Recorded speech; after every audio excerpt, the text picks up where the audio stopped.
جب ہم اسلامی تاریخ کا مطالعہ کرتے ہیں تو ثقافت میں ہمیں کوئی بھی حضرت مولا علی کا ثانی نہیں ملتا۔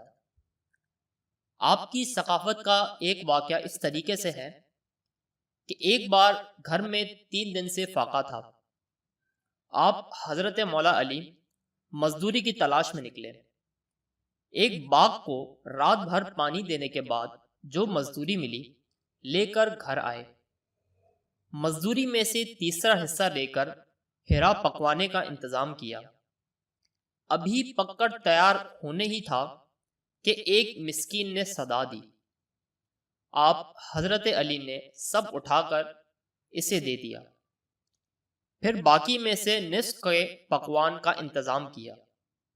تیار ہونے ہی والا تھا کہ ایک یتیم نے آ کر سوال کیا۔ آپ حضرت مولا علی نے وہ اٹھا کر اس کی نظر کر دیا۔ غرض اسی طرح تیسرا حصہ بھی پکنے کے بعد ایک مشرک کو دے دیا۔ اس طرح آپ حضرت مولا علی رات بھر کی مشقت کے باوجود بھی فاقے سے ہی رہے۔